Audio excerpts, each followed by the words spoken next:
आज आपण इथं प्रेस कॉन्फरन्ससाठी आला त्याच्याबद्दल मनापासून सर्वांचे धन्यवाद. आज आपल्याला बोलवण्याचं एक विशेष कारण आहे. पाठीमागे ज्यावेळेस आपण भेटलो होतो त्यावेळेस एक विशेष आदेश आपण पारित केला होता आणि आपल्या माध्यमातून तो सर्वांपर्यंत पोहोचला ही चांगली गोष्ट आहे. फूड अँड ड्रग ॲडमिनिस्ट्रेशन याच्यामध्ये जशा दोन विंग आहेत, एक ड्रगच्या बाजूला आणि दुसरं फूडच्या बाजूला. आपण दोन्हीकडे काम करत असतो. तर फूडवरती काम करताना एक लक्षात येतं आहे की आपल्याकडं जे रेग्युलेशन्स आहेत, म्हणजे food safety and standards authority act 2006, 2011चे नियम आणि त्या अनुषंगाने 2011पासून आत्तापर्यंत वेगवेगळे स्टँडर्ड्स आणि रेग्युलेशन जे तयार झालेले आहेत आणि जे इम्प्लिमेंट करणं अपेक्षित आहे, त्याच्यासाठी एन्फोर्समेंट म्हणून किंवा इम्प्लिमेंटिंग ऑथॉरिटी म्हणून FDA महाराष्ट्रामध्ये फूड अँड ड्रग ॲडमिनिस्ट्रेशन यांची जबाबदारी आहे. त्या कायद्याअंतर्गत फूड सेफ्टी कमिशनर म्हणून मी काम करतो. इथे जे कोणी ह्या पदावरती व्यक्ती काम करतं तर फूड सेफ्टी म्हणून करतं.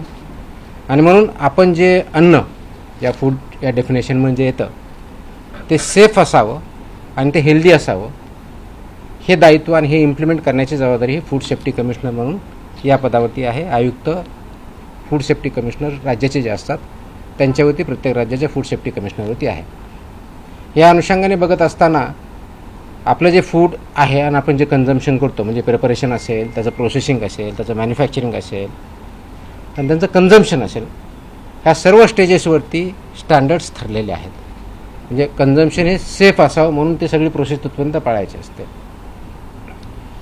याचा एक महत्त्वाचा घटक जो सर्वात मेन अफेक्ट करतो, मॅन्युफॅक्चर तर आहेच, प्रोसेसर आहेत, पण सर्वात महत्त्वाचा आजच्या डेटला जर बघितला तर हॉटेल्स, रेस्टॉरंट्स, इटरीज, ऑनलाईन जे प्लॅटफॉर्म त्यांच्यामार्फत जे फूड दिलं जातं, विकलं जातं, नागरिकांपर्यंत दिलं जातं, हे स्टँडर्ड्स पाळतात की नाही पाळतात हा एक महत्त्वाचा इश्यू आहे.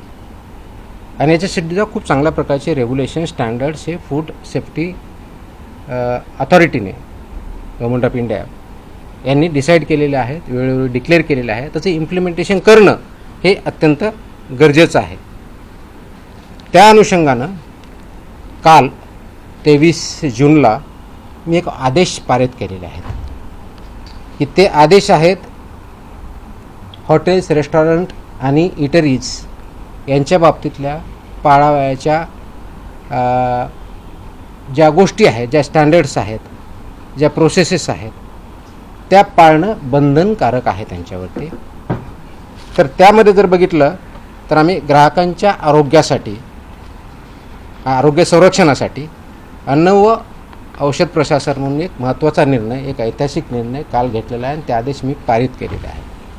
हे काय आदेश आहेत तर हे कंप्लायन्स ह्या इंडस्ट्रीनं, म्हणजे हॉटेल्स, रेस्टॉरंट, इटरीज हे जे आहे यांनी करायचे आहेत आणि त्यांचं इन्फोर्समेंट आपल्या मशिनरीमार्फत, म्हणजे आपली जी यंत्रणा आहे त्यांच्यामार्फत करायचं आहे. तर हे करण्यासाठी सुरक्षित अन्न, स्वच्छ आस्थापना आणि जबाबदार अन्न व्यावसायिक यांच्या बाबतीत आपण काही आदेश पारित केलेले आहेत. ते सर्वात महत्त्वाचं म्हणजे काय तर ते जे रेग्युलेशन्स आहेत ते रेग्युलेशन्स इम्प्लिमेंट करणं गरजेचं आहे. ते कोणते रेग्युलेशन्स आहे तर पहिला आहे रजिस्ट्रेशन, अन्न व सुरक्षा मानके, अन्न व्यवसायाचे परवाने व नोंदणी 2011चे रेग्युलेशन्स आहेत. तर याच्या बाबतीत मोस्टली बऱ्यापैकी रजिस्ट्रेशन झालेलं आहे किंवा लायसन्स झालं. रजिस्ट्रेशन म्हणजे ज्यांचा टर्नओव्हर 1.5 कोटीच्या आत आहे तोपर्यंत रजिस्ट्रेशन, त्याच्यावरचे लायसन्सेस असतात. त्याचं इम्प्लिमेंटेशन काही प्रमाणात किंवा मोठ्या प्रमाणात झालेलं आहे. पण त्याच्या व्यतिरिक्त अन्न व सुरक्षा मानके, अन्न उत्पादन मानके व अन्न संयोजके हे विनियम 2011 याचं इम्प्लिमेंटेशन होणं गरजेचं आहे. त्याचप्रमाणे अन्न व सुरक्षा मानके, दूषके, विषे व अवशेष हे 2011चे रेग्युलेशन्स आहेत, याचं इम्प्लिमेंटेशन होणं गरजेचं आहे. त्याचप्रमाणे अन्न सुरक्षा व मानके, लेबलिंग आणि प्रदर्शन याचं होणं गरजेचं आहे. त्याचप्रमाणे अन्न सुरक्षा व मानके, पॅकेजिंग विनियम 2018 याचं इम्प्लिमेंटेशन होणं गरजेचं आहे. आणि त्याचबरोबर शाळेतल्या मुलांसाठी जे सुरक्षित अन्न व संतुलित आहार नियम 2020 आहेत हे सुद्धा इम्प्लिमेंट होणं गरजेचं आहे. आपल्यासमोर हा प्रश्न असेल की हे मानके होते तर म्हणजे का इम्प्लिमेंट झाले नाहीत किंवा पूर्णपणे होतात की नाही आहे. आतापर्यंत आमचा जो अनुभव आलेला आहे, म्हणजे माझ्या अगोदरचाही जे काही रेट झालेले आहे, सर्च झालेले, सीजर झालेले आहेत, ज्या कंप्लेंट्स आलेल्या आहेत आणि त्याच्या ज्या फाइंडिंग्ज आहेत, त्या फाइंडिंगमध्ये आम्हाला आणि त्याच्यात हे उत्तर आहे साबित केली याची आवश्यकता का भासते. कदाचित इंडियामध्ये आपण फर्स्ट असू, मला माहीत नाही बाकीच्या राज्यांनी केलेलं नाही, की मोस्टली मला जे आहेत असे आदेश मला बघायला भेटलेले नाही आहेत. कदाचित असेल किंवा दुसऱ्यांनी केले असेल. तर याची आवश्यकता यासाठी पाहिली की ज्या आम्ही राबवलेल्या तपासण्या आहेत, विशेष मोहिमा आहेत, सर्वेक्षण आहेत आणि अंमलबजावणी या कार्यामध्ये आम्हाला गंभीर त्रुटी या आस्थापनामध्ये आढळलेल्या आहेत. जसे की अस्वच्छ व आरोग्यास अपायकारक परिस्थितीत अन्न तयार करणे, दुसरं वापरलेल्या खाद्यतेलाचा परत पुनर्वापर करणे, वैद्यकीय तपासणी नसलेल्या कर्मचाऱ्यांकडून अन्न पडताळणी करणे, तापमान नियंत्रणातल्या त्रुटी ह्या असणे, कारण तापमान आपण ज्यावेळेस करतो त्याच्यामध्ये काही स्टँडर्ड्स ठरलेले आहेत. अन्न दर्जाहीन साहित्यामध्ये अन्नपदार्थाचे पॅकेजिंग करणे, ग्राहकांना सुरक्षित पाणी उपलब्ध न करून देणे आणि विविध अन्न सुरक्षा नियमांचे उल्लंघन करणे, ह्या मेजर त्रुटी आम्हाला त्याच्यामध्ये आढळल्या. आणि ह्या त्रुटी ह्या ज्या स्टँडर्ड्स आहेत याचं उल्लंघन करणारे आहेत आणि म्हणून परत आपल्याला त्याचे आदेश काढून ते इम्प्लिमेंट करण्याच्या दृष्टिकोनातून हे काल आम्ही 23 जून रोजी हे आदेश पारित केलेले आहेत. ती कॉपी आपल्याला मी आता देईलच, अवेलेबल आहे, आपण देऊया. हे आदेश कुणाकुणाला लागू होणार आहेत हा पुढचा प्रश्न आहे. तर सर्व hotels and restaurant, all without exception, सर्व हॉटेल्स अँड रेस्टॉरंट, उपहारगृहे व ढाबे, कॅन्टीन्स आणि कॅफेटेरिया, बेकरीज आणि मिठाईवाले शॉप किंवा sweet shops, catering units, food caterers, juice bars, cloud kitchens, dark kitchens, central kitchens, साखळी उपहारगृहे, ई कॉमर्स आणि ऑनलाईन फूड डिलिव्हरी प्लॅटफॉर्म इत्यादी सर्वांना हे लागू होणारे आदेश आहेत. म्हणजे ज्या ज्या ठिकाणी फूड प्रोसेसिंग होऊन लोकांना खाद्यासाठी पुरवलं जातं त्या सगळ्या इस्टॅब्लिशमेंट याच्यामध्ये येतात. आता याच्यामधल्या मेन तरतुदी काय आहे, तर पहिलं तरतूद आहे की परवाना किंवा लायसन्स हे मॅन्डेटरी आहे, ते त्यांनी घ्यावं. त्याच्याशिवाय त्यांना कोणत्याही परिस्थितीत रेस्टॉरंट किंवा हॉटेल हे चालवता येणार नाही. त्याच्या तरतुदी पेनॉल्टीज आहेत, त्या पेनॉल्टीसुद्धा सिव्हिअरली आता इथून पुढे वापरल्या जातील. त्याच्यामध्ये अगदी 10 लाख विदाउट परमिशन चालू एखादे इस्टॅब्लिशमेंट असेल तर 10 लाखापर्यंत दंड आहे, परत प्रॉसिक्युशन आहे. ह्या सगळ्या गोष्टीचा आपण वापर करणार आहोत. दुसरा जो आहे स्वच्छता आणि आरोग्य मानकाचे कठोर पालन करणं गरजेचं आहे, ज्यामध्ये शेड्यूल 4 किंवा अनुसूचित 4 हे जे आहे याच्यामध्ये स्वच्छता आणि आरोग्यविषयी मानकांचे काटेकोरपणे पालन करणं गरजेचं आहे. ते थोडक्यात मी डिटेलमध्ये सांगेन. कर्मचाऱ्यांची वैद्यकीय परीक्षा, तपासणी व प्रशिक्षण हे मॅन्डेटरी आहे. कारण जर कर्मचारी किंवा फूड हँडलर जर त्याला काही डिजीज असेल तर तो पास ऑन होऊ शकतो. म्हणून यासाठी मानकं ठरलेलं आहे. तर त्यांचं ॲन्युअल चेकअप झालं पाहिजे, त्याच्या पर्टिक्युलरली कोणत्या कोणत्या टेस्ट झाल्या पाहिजे ते आपण त्याच्यामध्ये मेन्शन केलेलं आहे. त्याचबरोबर सुरक्षित अन्न हाताळण्यासाठी स्पष्ट मानके जे आहेत त्याच्यामध्ये कच्चे व शिजवलेले अन्न वेगवेगळे ठेवणे, फिफो तत्वाचं फर्स्ट इन फर्स्ट आउटचं प्रिन्सिपल पालन करणे, गरम व थंड अन्नासाठी निर्धारित तापमान राखणे, रंगसंकेतिक कापणी फळांचा वापर करणे, परवानाधारक पुरवठादाराकडून कच्चा माल खरेदी करणे. आता याच्यामध्ये की म्हणजे शेतकऱ्यांकडे दिलं तर तुमचा परवानगीधारक कुठं, तर त्याच्यामध्ये जी रिसीट असते त्यालासुद्धा आपण अग्रीमेंट याच्यामध्ये डेफिनेशनमध्ये काउंट केलं आहे. त्याच्यामुळे रिसीट इज, कारण याचा उद्देशच एवढा आहे की तो फूड किंवा रॉ मटेरियल कुठून आलं हे ट्रेस करता आलं पाहिजे, हा त्याच्या पाठीमागचा उद्देश आहे. त्याचबरोबर ग्राहकांसाठी मोफत पिण्यायोग्य पाणी पिण्याचं प्रोव्हाइड करणं, मोफत देणं अपेक्षित आहे. सुरक्षित पिण्याचे पाणी विनामूल्य उपलब्ध करून देणं बंधनकारक आहे. आमच्याकडं पिण्याचं नाही, फक्त बॉटल वॉटर आहे आणि ते पे विकत घ्यावं असं बंधनकारक करता येत नाही. इट विल बी व्हायलेशन आणि अशावेळी आम्ही कारवाई करणार आहोत. तसे आम्ही त्याच्यावरती बोर्ड लावा असं मी त्यांना सांगितल्या आदेशामध्ये. त्यांना बोर्ड लावावे लागतील, त्याप्रमाणे करावं लागेल. आणि कुणी मागितलं त्यांना सांगावं लागेल की आमच्याकडे पोर्टेबल ड्रिंकेबल वॉटर आहे, ते तुम्ही पिऊ शकता. त्याच्यानंतर त्यांनी डिमांड केली तर त्यांना द्यावं. It's optional, it's not compulsory. त्याच्यामुळं ही पहिली गोष्ट करायची आहे. त्याचबरोबर मेनू लेबलिंग आणि पोषणची माहिती ही मॅन्डेटरी आहे. मेन्यूवरती लेबल व्यवस्थित पाहिजेत, त्याचं लेबलिंग व्यवस्थित पाहिजे. त्याच्यामध्ये उपहारगृहांनी व केंद्रीय परवानधारक आस्थापने मेन्यूमध्ये कॅलरी माहिती, पोषण मूल्य आणि ॲलर्जन माहिती प्रदर्शित करणं बंधनकारक आहे. तसंच वर्तमानपत्र किंवा छापील कागदात अन्न देता येणार नाही, हे प्रोहिबिटेड आहे, ते त्यांना देता येणार नाही. त्याचं कारण असं की अन्नद्रव्य साहित्य, वर्तमानपत्रे किंवा छापील कागदपत्रे अन्नपदार्थ गुंडाळणे किंवा वाढणे यावर रेग्युलेशननुसार बंदी आहे. वापरलेल्या खाद्यतेलाचा पुनर्वापर करता येणार नाही, की रियूज बऱ्याच वेळेस करतात. तर फसायच्या ज्या रुको गाईडलाईन आहेत, RUCO रुको गाईडलाईन्स आहेत, त्या गाईडलाईन्सचं इम्प्लिमेंटेशन करणं बंधनकारक आहे. आणि 25 TPO सांगतो ना,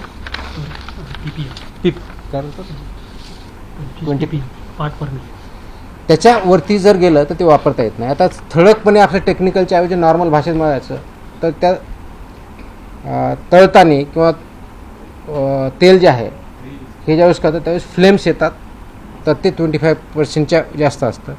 वास यायला लागला 25% वरतं असतं. काळं दिसायला लागलं 25% वरता, विच इज डेंजरस. त्याचे ते वापरताच येत नाही. ते करण्यासाठी एजन्सीज आहेत, त्यांना ते सेल करायचं आणि त्याने ते मार्केटच्या बाहेर न्यायचं आहे. एकाने कोणतरी विकायचं, दुसऱ्याकडे वापरायचं किंवा दुसरा यूज करणार त्याला द्यायचे, हे याच्यामध्ये बंधनकारक आहे. त्याच्यामुळे रुको गाईडलाईनचं सुद्धा इम्प्लिमेंटेशन करणं अपेक्षित आहे. 9वी गोष्ट आहे की ऑनलाईन विक्री होणाऱ्या अन्नपदार्थाबरोबर परवाना क्रमांक प्रत्येक ठिकाणी लागेल, कॅलरीची माहिती लागेल, ॲलर्जींची माहिती लागेल, आणि जेवढे त्यांचे किचन असेल तर प्रत्येक किचनला इंडिव्हिज्युअल परवानग्या त्यांना घ्यावा लागेल. मोठ्या ज्या आस्थापना आहेत, पर्टिक्युलरली 50 करोडच्या वरच्या ज्यांचा टर्नर आहे, त्यांनी फसाईच्या मान्यताप्राप्त ज्या संस्था याच्यापर्यंतपासून हे ऑडिट बंधनकारक आहे, त्यांना ऑडिट करून घेणं. इयरली त्यांनी ते मॅन्डेटरी ऑडिट पूर्ण सगळ्या प्रोसेसेसचं हे करणं अपेक्षित आहे. ह्याही गोष्टी आपण करतो आहे.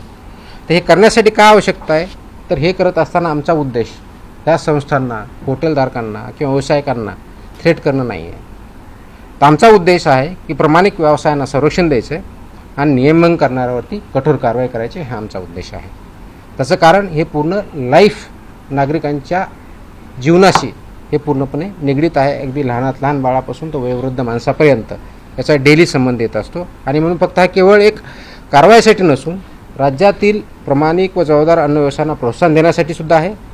नियमांचे पालन करणाऱ्या आस्थापनांना ग्राहकांचा विश्वास वाढेल आणि संपूर्ण क्षेत्राची गुणवत्ता उंचावेल, हा त्याच्या पाठीमागचा उद्देश आहे.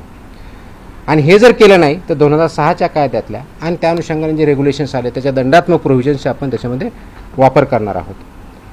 ही विशेष मोहीम आम्ही आत्ता चालू करतो आहे, पण ही कायमस्वरूपी राहणार आहे. म्हणजे सुरुवात आत्तापासून करतो आहे, एक स्पेशल ड्राईव्ह म्हणून काम करतो आहे, पण ही कायमस्वरूपी 12 महिने चालणारे मोहीम असणार आहे. आणि हे पूर्ण महाराष्ट्रभर सर्व सहायुक्त, सर्व FSO, सर्व जॉईंट कमिशनर, कालच आम्ही आदेश दिलेले आहेत. आज मी थोडीशी विषय घेऊन त्यांना सांगितलेलं पण आहे. तर स्वच्छतेपासून, पिण्याच्या पाण्यापासून ते किचनपर्यंत सगळ्या गोष्टी होतील. हे करण्यासाठी कुणाला काही कंप्लेंट आले तर आम्ही 4 त्यांना ऑप्शन्स दिलेले आहेत. आपला जो टोल फ्री नंबर आहे तो दिलेला आहे, फसाईचा टोल नंबर दिलेला आहे, फॉस्कॉस मोबाईल ॲप आहे, आणि संबंधित कार्यालयातसुद्धा किंवा मेलच्या माध्यमातूनसुद्धा आपल्याला यामध्ये कंप्लेंट करता येईल, ह्या दृष्टिकोनाने बघतो आहे. आता थोडक्याच डिटेल्स, कारण आपल्याला थोडं टेक्निकल जर वाटलं असेल तर उदाहरणार्थ म्हणून तुम्हाला काही बाबी सांगतो. ही अन्न व्यवसाय चालकांची कर्तव्य जबाबदाऱ्या काय काय असाव्या त्याच्यामध्ये गोष्टी दिलेल्या आहेत. तर त्या बाबतीत बघितलं तर आरोग्यविषयी पद्धतीचे पालन करणे करताना विनियम 2.1.2 आहे. याच्यामध्ये केटरिंग कशी करावी हे पण ठरलेलं आहे. कार्यालयासाठी उत्तम स्वच्छता उत्पादन पद्धती कशी असावी हे पण ठरलेलं आहे. प्रत्येक प्रयोगास लागू अशा तपशीलवार आवश्यकता अशा गाईडलाईन्स आहेत त्या पण ठरलेल्या आहेत. आता जस्ट एक तुम्हाला एक्झाम्पल घेऊन किचन कसं असावं याच्यामध्ये माहिती देतो. स्वयंपाकघर कसं असावं, सर्व अन्न तयार करण्यात येणाऱ्या ज्या आहेत त्या जागेच्या भिंती व फरशा ह्या टाईल्सच्या पाहिजेत. भिंत आणि फरश म्हणजे खालची हे दोन्ही लागणार आहेत. फक्त तुम्हाला खाली टाईल्स असून चालणार नाही, भिंतीला पण टाईल्स लागतात.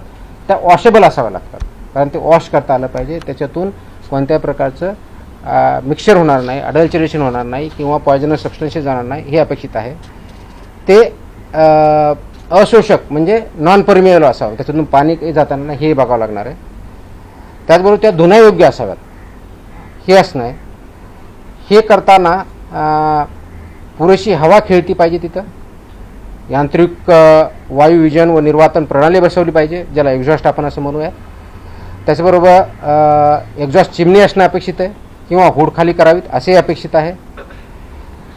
त्याचबरोबर कच्चा माल म्हणजे रॉ मटेरियल जे आहे ते त्यांनी स्वीकारण्यासाठी वेगळा सेक्शन, त्याचं प्रोसेसिंग किंवा तयारी करण्यासाठी वेगळा सेक्शन, स्वयंपाक तयार करण्यासाठी वेगळा सेक्शन आणि वाढण्यासाठी किंवा सर्व करण्यासाठी वेगळा सेक्शन असं त्या रेस्टॉरंट किंवा हॉटेलमध्ये मांडणी असणं अपेक्षित आहेत.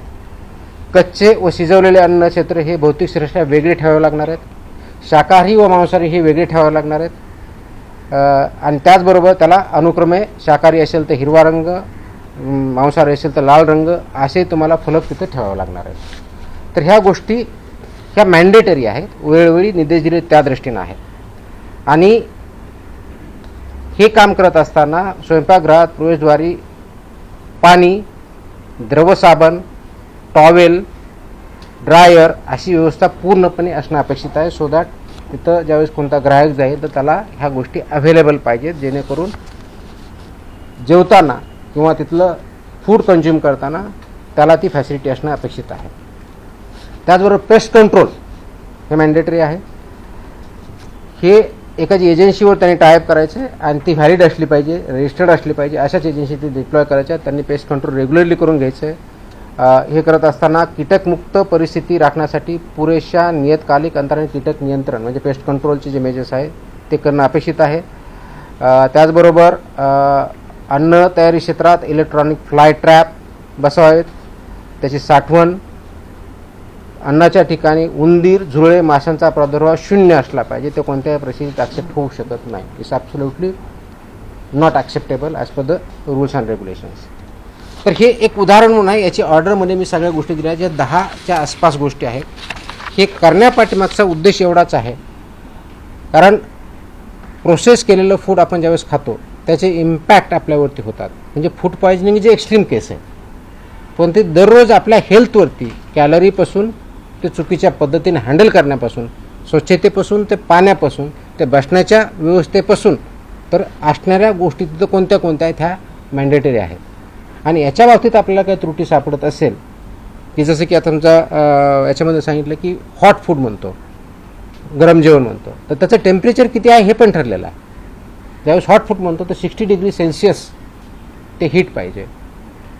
तुम्ही म्हणलं की कोल्ड तर 4 डिग्री सेल्सिअसचं पाहिजे. तुम्ही म्हणलं फ्रोझन तर -18 डिग्री सेल्सिअसचं पाहिजे. तर ह्या मॅन्डेटरी गाईडलाईन आहेत.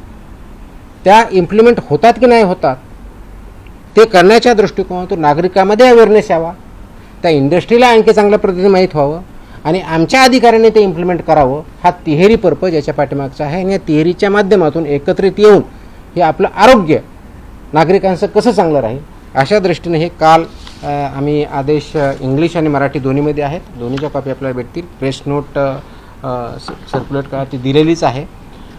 तर या माध्यमातून हे नागरिकांनाही माहीत व्हावं, त्या इस्टॅब्लिशमेंटला माहीत व्हावं आणि आम्ही इन्फोर्स करताना ह्या सगळ्या गोष्टी बघाव्या. बऱ्याच वेळेस होतं की आमचे अधिकारी ज्यावेळेस जातात त्यावेळेस तिथला सॅम्पल घेतला जातो. सॅम्पलचा रिझल्ट आल्यानंतर आम्ही पुढची बघतो. पण फक्त सॅम्पल घेणं एवढ्यापुरतं मर्यादित राहायचं नाही. हे मी आदेश दिलेले आहेत की तिथे गेल्यानंतर हे जे टोटल 28 रेग्युलेशन त्याच्यापैकी 22 हे वेगवेगळ्या बाबतीत आहेत. जसं याच्या बाबतीत जवळजवळ 9 रेग्युलेशन्स मी सांगितले ह्या इंडस्ट्रीच्या बाबतीत. तर प्रत्येकाला more than 2 to 3 regulations compulsory आहेत, कारण रजिस्ट्रेशन कंपल्सरी आहे, बाकी स्वच्छतेच्या बाबतीतले आहेत. तर हे सगळे जे रेग्युलेशन त्या सगळ्यांचं रेग्युलेशनचं पालन होतं आहे की नाही, कंप्लायन्स ती इंडस्ट्री किंवा इस्टॅब्लिशमेंट करते की नाही हे बघणं आवश्यक आहे. आणि तशा दृष्टीने इथून पुढं तपासण्या होतील. त्याचप्रकारे सॅम्पल घेणं त्यातला एक भाग राहील. ह्या सगळ्या गोष्टीचा कंप्लायन्स त्यांना करणं कंपल्सरी आहे. आणि हे ज्यावेळेस सॅम्पल लॅबकडे जातात तर लॅबबरोबर देताना आमचा एक फॉर्म असतो, फॉर्म 5,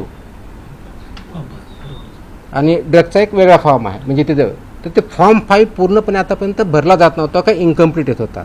आता मी इन्स्ट्रक्शन दिले आहेत की फॉर्म 5 हा कंपल्सरी टोटल भरला पाहिजे, म्हणजे त्याच्यात फिलअप केलं पाहिजे जे काय माहिती आहे.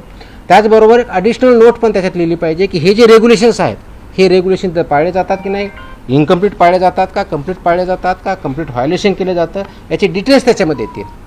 त्याचं कारण असं आहे की बऱ्याच वेळेस लॅबमध्ये ज्यावेळेस रिपोर्ट जातात तर रिपोर्टमध्ये फक्त इन्ग्रेडियंटच्या आधारे त्याचा रिझल्ट येतो. वास्तविक बघता फक्त तेवढ्यापुरतं मर्यादित नाही. तसं असतं तर टेक्निकल जो तिथला असिस्टंट आहे किंवा सायंटिस्ट आहे यांनी तो रिपोर्ट दिला असता. त्याच्याऐवजी तिथं गव्हर्नमेंट ज्याला GA म्हणतो, गव्हर्नमेंट ॲनालिस्ट हा रिपोर्ट देतो. त्याचा उद्देश असा आहे की एका बाजूला ज्या गाईडलाईन्स आपल्या मॅन्युअल्स त्याच्या बाबतीतच्या लॅबच्या बाबतीतले पण मॅन्युअल्स आहेत, हा टेस्ट रिपोर्ट काय सांगतो आणि तिथली ओव्हरऑल कंडिशन्स अँड व्हायोलेशन्स काय झालेले ह्या दोन्हीच्या गोष्टीचं अनालिसिस करून त्यांनी अनालिटिकल रिपोर्ट देणं अपेक्षित आहे. Just to give an example की एखाद्या डेअरी प्रॉडक्टमध्ये किंवा हॉटेलमध्ये आपण गेला, तुमचा टेस्ट एकदम चांगला, आपण बघतो खूप चांगली टेस्ट आहे, त्याचे रिझल्ट स्टँडर्ड येतात. किचनमध्ये गेलं तर तुम्हाला पूर्णपणे अस्वच्छता दिसते, टाईल्स दिसत नाही, तिथं सेपरेट पाणी म्हणजे भाजी हे करण्यासाठी पोर्टेबल वॉटर नसतं, नॉर्मल कोणतरी वापरलं जातं. तर हे तुमच्या अनसेफ फूडच्या डेफिनेशनमध्ये येतं.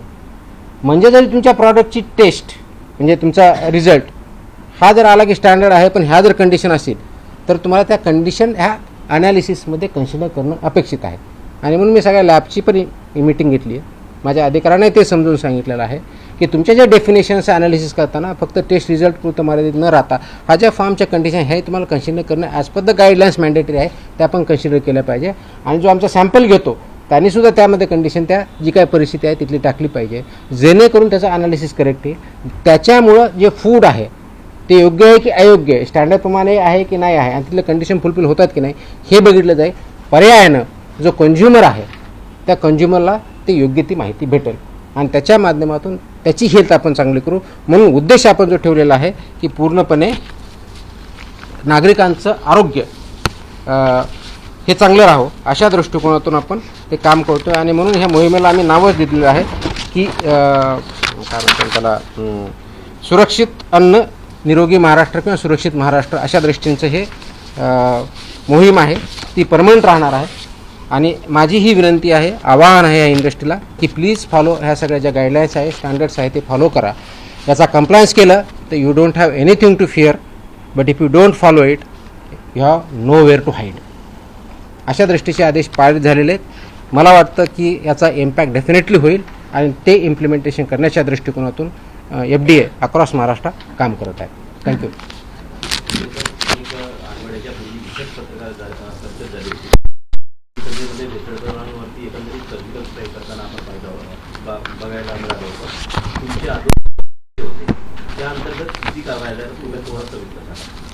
मकोचकाच्या गाईडलाईन्स माझे आदेश जर बघितले असतील तर त्याच्यामध्ये आपली प्रोसिजर दिलेली आहे. 1999चा जो कायदा आहे त्याच्यामध्ये 23ची प्रोसिजर पण दिलेली आहे. ते करताना तो गुन्हा केला त्याच्या अगोदर झालेला आहे का, त्याची हिस्ट्री काय, त्याचे अँटीसिडन्स काय आहे, त्याचे FIR काय आहेत, आणि हे असल्यानंतर त्याची अप्रूव्हिंग ऑथॉरिटी ही काय PI नाही आहे, ती DIG लेवलची ऑथॉरिटी आहे. तर अशा काही 4-5 केसेस बिल्डअप झालेल्या आहेत, पण फायनल मकोका अजून त्याच्यावरती इन्व्होक झालेला नाही, कारण ते इन्व्हेस्टिगेशनचा मॅटर आहे. ते झाल्यानंतर त्याच्यावर डेफिनेटली होतील. परंतु सर्व ज्या ज्या ठिकाणी आमच्या प्रोहिबिटेड आयटम्सवरती FIR झालेल्या आहे त्या प्रत्येक ठिकाणची FIR ही ह्या अँगलमधून तपासली जाते आहे आणि त्याच्यावर पुढची कारवाई तुम्हाला काही दिवसात दिसेल. तुम्हाला एक गोष्ट माहिती आहे का, त्या विधानसभेमध्ये ते एक अधिवेशन सुरू झालं, जितेंद्र आव्हाड जे आहेत त्यांनी आता एक हे केलं की 250 कोटी रुपये तुमची बदली करण्यासाठी म्हणून इंटरनॅशनल ड्रग रॅकेटने गोळा केलेले. काय भानगड काय म्हणजे ही, तुम्हाला काही माहिती आहे का? म्हणजे हे ड्रग माफिया आणखी तुकाराम मुंडे काही जरा समजत नाहीये. आयडिया नाही काय, आय एम हिअरिंग फ्रॉम, मला काय आयडिया नाही. म्हणजे त्यांनी बोललं तर त्यांना तुम्ही विचारलं पाहिजे, मला विचारू काय. तुमची इथून बदली करावी, बदली करवण्यासाठी इंटरनॅशनल ड्रग्स रॅकेट जे आहे 250 कोटी रुपये जमा केले. I have no idea, I have no comments. कोणत्या ड्रग माफियांना तुम्ही हात वगैरे लावलाय का, काही प्लॅनिंग आहे? मी माझ्या महाराष्ट्रात जेवढे मॅन्युफॅक्चरर्स आहेत, फूडवाले असतील, ड्रग्जवाले असतील, त्यांना इंडस्ट्रियलिस्ट किंवा एंटरप्रेनर म्हणतो. चुकीचे करणारे असतील तर त्यांना माफिया म्हणून ट्रीट केलं जाईल, कारवाई केली जाईल. किती महिने राहण्याचा प्लॅन करून तुम्ही इथे आले होते? Sorry? इतरांना विचारतात Sorry? किती महिने राहण्याचा प्लॅन करून MPA ला आले? आय थिंक प्रेस कॉन्फरन्सच्या बाहेरचे विषय आहेत आता. तर एक लॅबचा विषय असा होता की FDAच्या आता जे पायधुनीचं मॅटर झालं कलिंगडामधून विषबाधेच्या संदर्भात जुनं आहे. जुनं आहे, पण त्याच्यात FDAच्या लॅब ज्या आहेत त्या टेस्टिंगसाठी सगळ्या पद्धतीच्या तेवढ्या एफिशियंट नाही आहेत अशी, किंवा रिपोर्ट लवकर मिळत नाही, पाण्याचा अनालिसिस लवकर. ही फॅक्ट आहे की रिपोर्ट लवकर भेटत नाही. त्याचा मी आढावा घेतलेला आहे. आपल्याकडे सध्या 3 प्लेसेसला लॅब आहेत असं सांगितलं जातं. एक नागपूरला सांगितलं जातं, एक छत्रपती संभाजीनगरला आणि तिसरी इथे. या तिन्ही ठिकाणी आपल्याकडं ड्रग आणि फूड या दोन्ही लॅब आहेत. याचं थोडं करेक्शन आहे, हे 3 नाहीत, आपल्याकडे 5 लॅब आहेत. पहिली गोष्ट. ह्या 3 आहेत, प्लस पब्लिक हेल्थ लॅबोरेटरी पुण्याला आहे आणि BMCकडे आपली एक स्टेट फूड लॅबोरेटरी ह्याच्या 5 लॅब आहेत. सफिशियंट आहे. येतोय त्याच्याकडे प्रेस कॉन्फरन्सचा विषय म्हणून विचारतो, ते बोलतोय, मी तेच बोलतोय.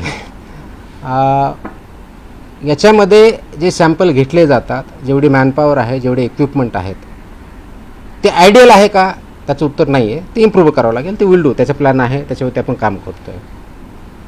परंतु आजच्या डेटला जेवढे सॅम्पल घेतले जातात आणि जे आम्ही एका वर्षभरासाठी आम्ही प्लॅन करू त्यासाठी घेतले जातील, त्याच्या मोस्ट ऑफ द टेस्टसाठी हे सफिशियंट आहे. जर आपण व्यवस्थितपणे त्याचा वापर केला तर हे मात्र मी सांगू शकतो आजच्या डेटला, कारण मी तो आढावा घेतला, त्याच्या आधारे बोलतो. काही मॅनपॉवर 1-2 महिन्यापूर्वी जॉईन झालेली तिथं नवीन, त्याच्यामुळे त्याची कपॅसिटी वाढलेली आहे. कपॅसिटीपेक्षा एफिशियन्सीचा प्रश्न जास्त आलेला आहे आणि ती एफिशियन्सी कशी वाढवायची याच्यावरती आमचं काम चालू आहे. मेमधले रिझल्ट तुम्हाला जूनमधले रिझल्ट, आता जो महिना आहे, याचे सॅम्पल केलेले टेस्ट हे अगोदरच्या महिन्यापेक्षा बऱ्याच पटीने वाढलेले तुम्हाला दिसतील. क्वालिटीवरतीही काम चालू आहे, स्पीडवरतीही चालू आहे, एफिशियन्सीवरतीही चालू आहे. थोडेसे मॅनेजमेंटचे इश्यू आहेत, we are sorting it out. आणि एका वर्षभरामध्ये आणखी चांगलं इक्विपमेंट, ज्याला हाय एंड इक्विपमेंट म्हणतात, HEE, ते इन्स्टॉल करण्याची आमची तयारी आहे.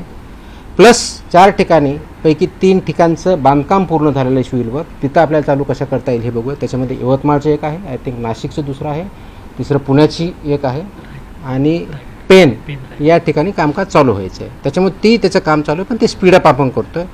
आणि सो दॅट मॉडेल आणि आयडियल लॅब्स कशा राहतील या दृष्टीनं याच्यावरती आपण काम करतो आहे. सर, एक विचारायचं होतं, विधानसभेत सध्या तुमच्या नावाची चर्चा सुरू आहे. नरहरी झिरवळ म्हणतात की तुमचं काम चांगलं आहे, बदलीचा प्रश्नच नाही आहे. सुधीर मुनगंटीवार म्हणाले की तुमच्या नावातला जो T आहे त्याचा अर्थ टायगर आहे. आणि अर्जुन खोतकर असं म्हणाले की तुमच्या जीवाला काहीतरी धोका आहे, तर तुम्हाला संरक्षण द्यावे अशी त्यांची मागणी. तुमचं काही बोलणं झालं सरकारशी पटलावर या सर्व गोष्टी तुमच्या संदर्भातल्या? नाही, माझं याच्याबद्दल कुणाशीही काही बोलणं झालं, मी तुमच्याकडूनच ऐकतोय. संरक्षणाची गरज तुम्हाला आहे की नाही अशी काही तुम्ही मागणी केली आहे का? मी नाही अशी मागणी केली. मग का बरं तुमच्यावर इतकं अधिवेशन चाललंय? दुसरं आता हे मला मी कसं उत्तर देऊ त्याचं?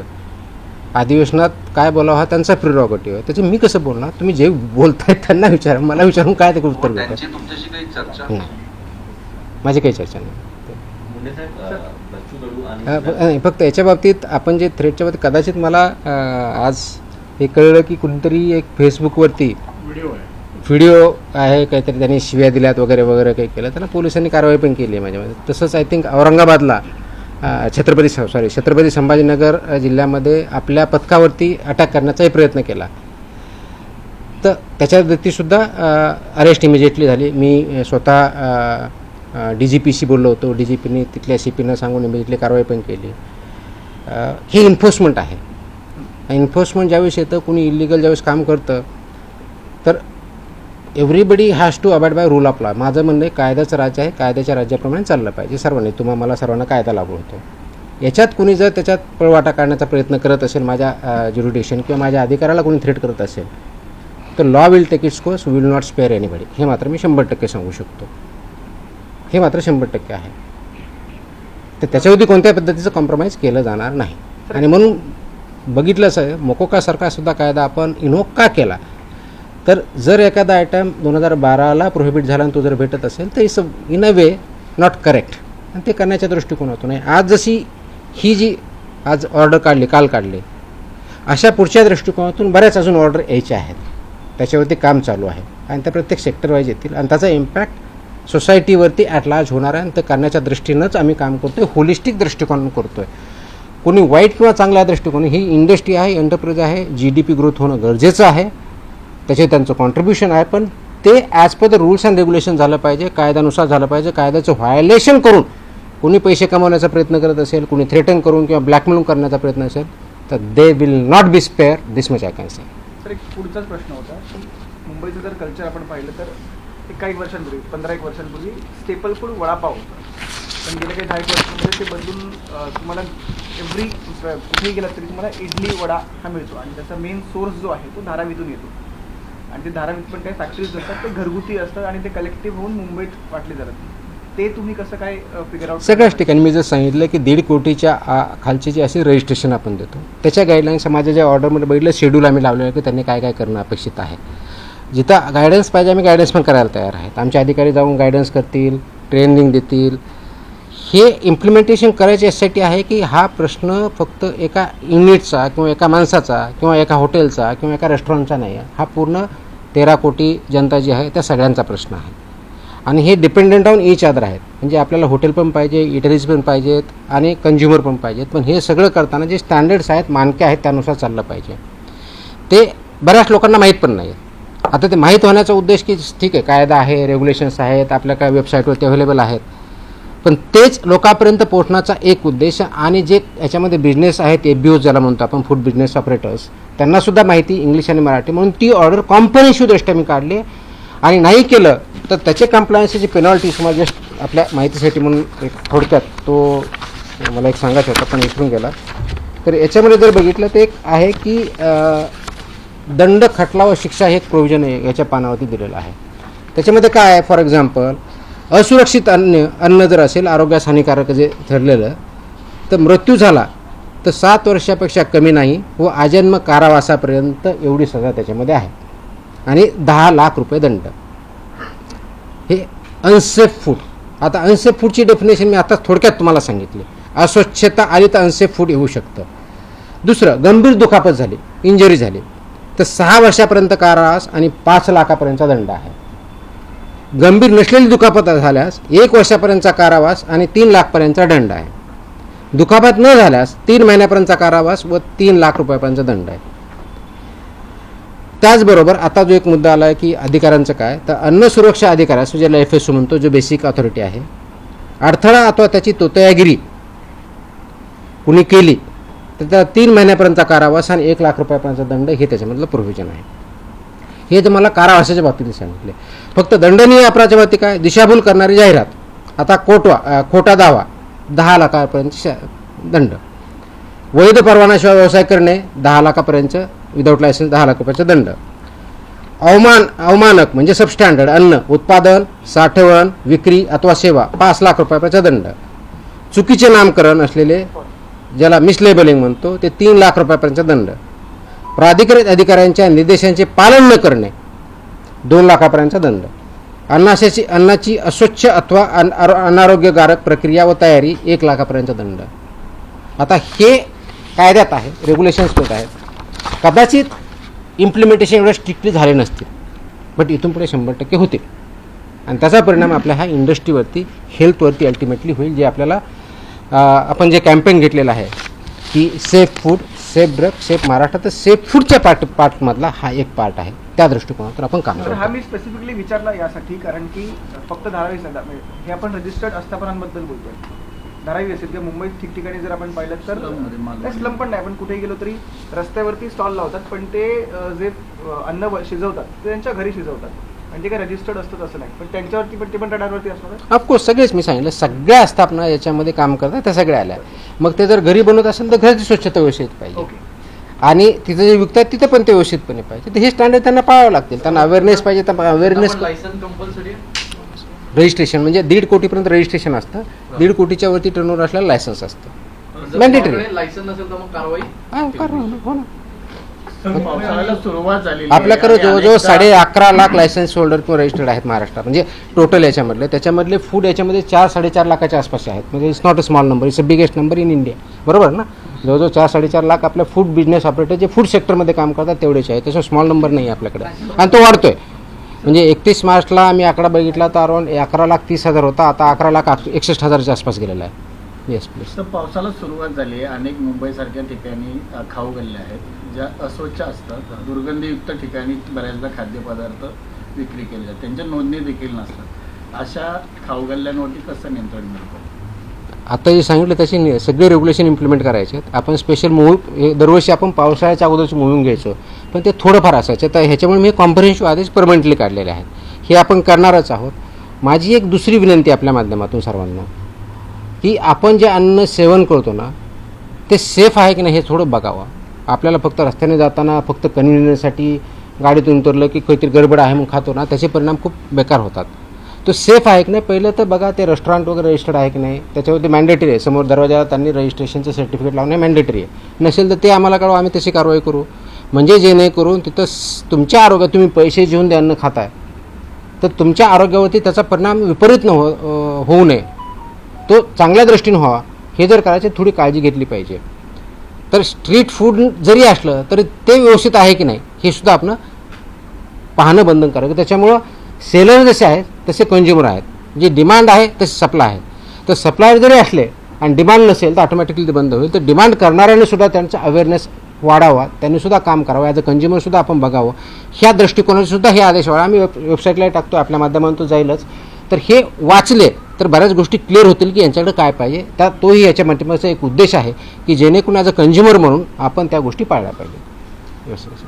मुंबई आणि उपनगरामध्ये सॉरी मुंबई आणि उपनगरामधल्या वस्त्यांमध्ये जे छोटे हॉटेल्स आहेत, म्हणजे व्हेज असेल, रेस्टॉरंट असतील, बार असतील, या सगळ्या ठिकाणी तशी दुर्गंधीच आहे आणि तिथे टार्गेटची व्यवस्था नसते किंवा धुळे तर ह्या सगळ्यांना तुम्ही आयडेंटिफाय कसे करता? आपले सर्वे असतात, सर्वेलन्स आपण घेत असतो.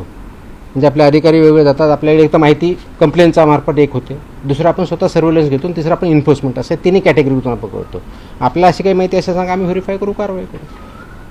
टॉयलेट बाथरूम संदर्भात काय आहे त्याच्यातले आहेत ते सगळे आहेत सगळ्या गोष्टी आहेत कंपल्सरी. आपण म्हणजे एक सर्वसामान्यांचा प्रश्न सांगतो. इथं म्हणजे समजा त्या हॉटेलला मी गेलो, तिथं बोर्ड तर नसतो, स्वागतम सुस्वागतम चांगल्या मोठ्या याच्यामध्ये आणि त्यांचं नाव असतं, पण सर्वसामान्यांना प्रश्न हाच पडतो, मी लगेच तक्रार करतो, पण त्याच्यावरती कारवाई कशी होते, काय होते, काय कळत नाही. कारवाई कुठं करायची सर्वात मोठा प्रश्न, म्हणजे तक्रार कुठं करायची. आताशी मी सांगितलं, नंबर म्हणा किंवा इथं. हा आता परत सांगतो मी. मला घेऊन असं आहे की दादर ईस्टमध्ये एवढे छोटेसे हॉटेल आहेत, तिकडे अत्यंत अवस्था जी आहे ती वाईट आहे. करू आम्ही सगळे, जे कोणते असते सगळ्यावरती करू, काहीच अडचण नाही. ही अवस्था बऱ्याच ठिकाणी आहे, पण दादरचं कंप्लेंटच्या बाबतीत मी सांगितलं आपल्याला 4 ऑप्शन दिलेले आहेत आणि काही दिवसामध्ये पुढच्या आठवड्यापासून आम्ही एक आता आजच आम्ही टेस्ट केलेली आहे, वेब लिंक तयार केलेली आहे. त्याच्यामुळे तुम्हाला त्याच्यावर डाउनलोड केले की मोबाईलवरून करता येईल, एवढी व्यवस्था केली. पण त्याला एक 8-1 दिवस लागतील आणखी, कारण ते टेस्टिंग अधिकारी टेस्टिंग करत आहेत, त्याच्यावरती ट्रायल चालू आहे, ड्राय रन चालू सध्या. एक 8-1 दिवसामध्ये ते पण लागतो. आपल्याला हेल्पला म्हणजे ज्याला टोल फ्री नंबर आहे 1800-222-365 हा आमचा इथला आहे टोल फ्री नंबर. 24 तास चालू असतो आपल्याकडे, 24 तासमध्ये ते देतात. फसाईचा टोल फ्री नंबर आहे 1800-114000, याच्यावरती आपण करू शकता. फॉस्कॉसचा मोबाईल ॲप आहे, आपण डाउनलोड करू शकता, त्याच्यावरती करू शकता, किंवा ईमेलच्या आधारे आपल्या कार्यालय करू शकता किंवा फिजिकली देऊ शकता. एवढे 5 मीन्स आजच्या डेटला अवेलेबल आहेत. आणि 6वा जो आपला जो वेब लिंक करतो पुढच्या 1 आठवड्यामध्ये येईल, कारण हे जे आहेत हे मोस्टली आपल्याला फूडसाठी अवेलेबल आहे. ड्रगसाठी जर करायचे असेल त्यासाठी वेगळं नाही, म्हणून आम्ही ते वेब लिंक करतो आहे. मोबाईलवर डाउनलोड केली की ते AI इनेबल्ड आहे, त्याच्यामुळे तुम्हाला तो प्रश्न विचारणार काय ते करत जाणार आणि त्या दृष्टीनं म्हणजे बोलता येतं किंवा टाईप करता येतं, दोन्ही ऑप्शन आम्ही देणार आहोत, जेणेकरून ते आमच्यापर्यंत येईल. आम्ही ते ऑटोमॅटिक असाईन करू आणि त्याचा डॅशबोर्ड मला पण बघता येईल, त्या अधिकाऱ्याला बघता येईल, किती आल्या, कुणाकडे गेल्या, किती पेंडिंग आहे, किती दिवसापासून पेंडिंग आहे, everything will be there. It is there. We are establishing the system. त्या संदर्भात तुम्ही खूप मोठी कारवाई करत आहात, तर त्या संदर्भात काही माहिती द्याल की किती जणांवर या कारवाई झाली, किती जण. मला वाटलं आज खूप जास्त होईल, माझ्याकडे डेटा आहे, उद्या तुम्हाला त्याच्याबद्दलची 1 महिन्यामध्ये जेवढ्या कारवाया झाल्यात, कारण उद्या 1 महिना पूर्ण होतो, त्या दृष्टीने परिपूर्ण नोट गुटख्याच्या बाबतीतली असेल, नॉन गुटख्याच्या बाबतीतली असेल, ड्रगच्या बाबतीतली असेल, आणि ते मेजर आकडा आहे, मी देईल. सॉरी, अरे यार, लास्ट टाइम आपने वो ही वायरल, मुझे हिंदी अच्छी नहीं, वही वायरल हो गया आपके.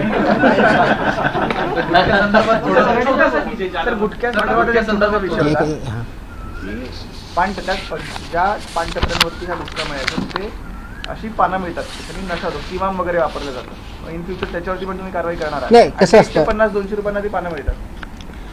पानाला बॅन नाही आहे, गुटख्याला बॅन आहे. आपण त्यातला कंटेंट म्हणतो ते आम्ही तपासू ना, असं आमच्याकडे आलं तर आम्ही ते व्हेरीफाय करतो, त्याच्यात सापडलं तेही कारवाई करतो. तशी अल्टी कंटेंट काय हे बघावं लागणार आहे.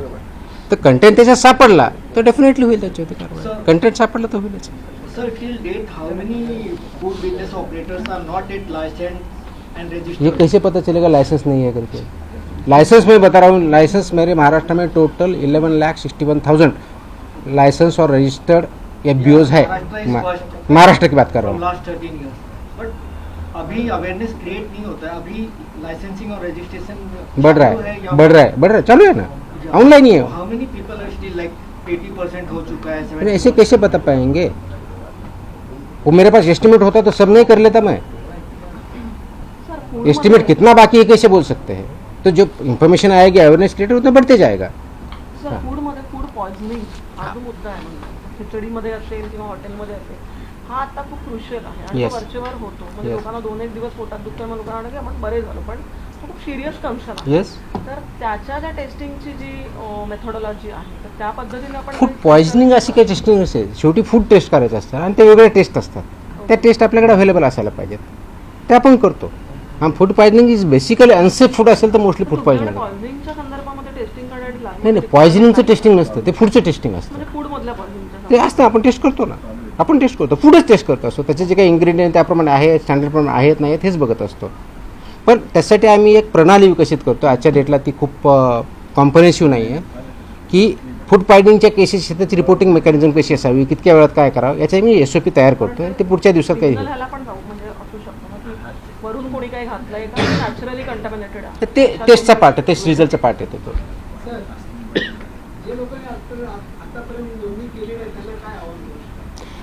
ज्यांनी नोंदणी केलेली नाही त्यांना एकतर बिझनेस बंद करावा लागेल किंवा नोंदणी करून काम करावं लागेल. तर माझी विनंती आहे की जे याच्यामध्ये काम करतायत तर त्यांनी एक तर नोंदणी करून घ्यावी आणि आपला बिझनेस जे काही स्टँडर्ड्स आहेत त्याप्रमाणे चालवावा किंवा आपला धंदा बंद करावा. अन्यथा 10 लाखापासून 10 लाखापर्यंत पेनल्टी आहे, त्याचे आम्ही प्रोव्हिजन वापरायला सुरुवात करतोय. म्हणजे साहेब, एक प्रश्न मला परत आहे. आता तुमचे खूप जास्त प्रश्न होत आहेत. तुम्ही 1 महिना झाला म्हणताय जवळपास रुजू होऊन.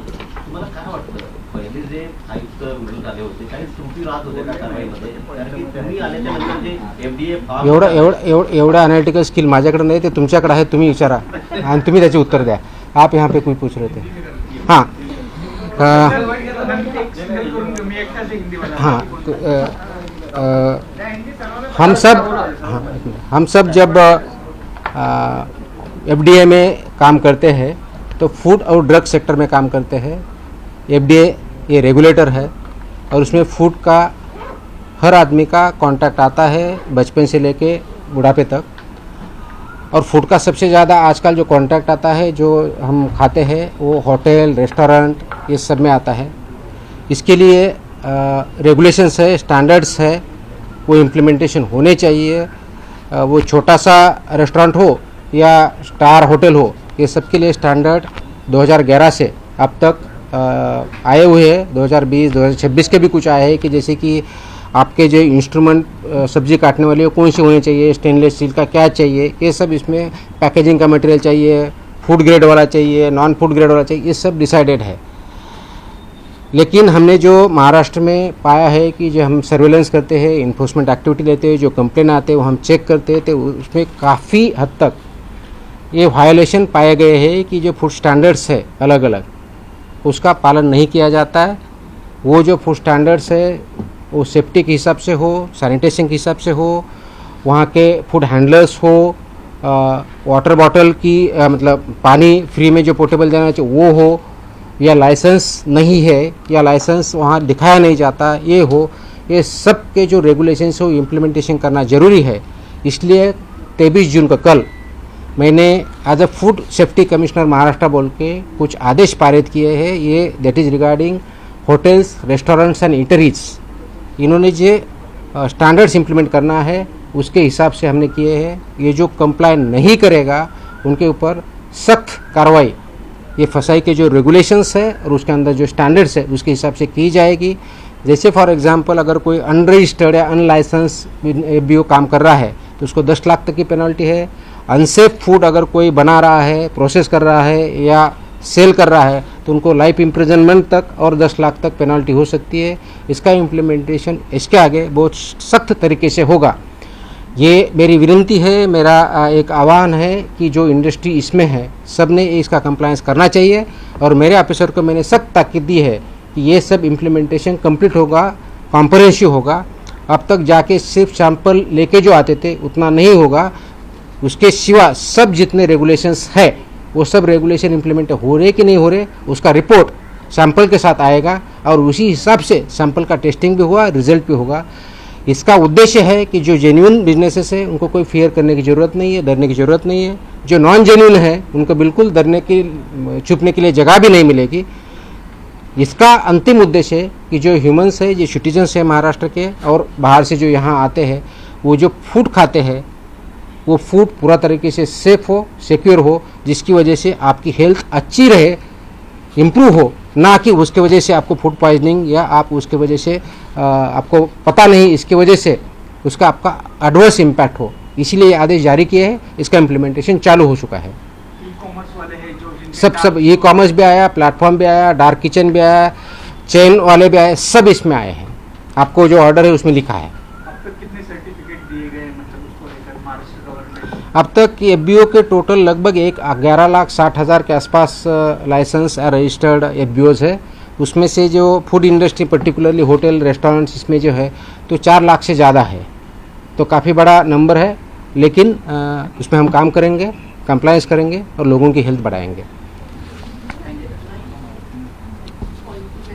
It's already started, it's already in existence. So that's what we have taken a special drive, वो आज कल से चालू होगा स्पेशल ड्राइव इंस्पेक्शन का, उसमें सभी देखा जाएगा। सो मेरा ये मानना है कि जो इसमें कंप्लाई कर रहे हैं उनको कोई ज़रूरत नहीं है, जो कंप्लाई नहीं करे प्लीज़ कंप्लाई करें, तब तक आपका जो भी बिजनेस है बंद रखे, कंप्लाई करके आपका चालू करें। सर, हॉटेल्समध्ये जे फूड सर्व केले जातं त्याला काही नियमावली आहे का? तेच तर सांगितलं आतापर्यंत. मी विचारतो किती क्वांटिटी संदर्भात नाही ना सगळे क्वांटिटी किती द्यावी हे हॉटेल आणि त्यांचं परत- त्यांचं मिनिमम क्वांटिटी वगैरे असं काही नाही. ओके.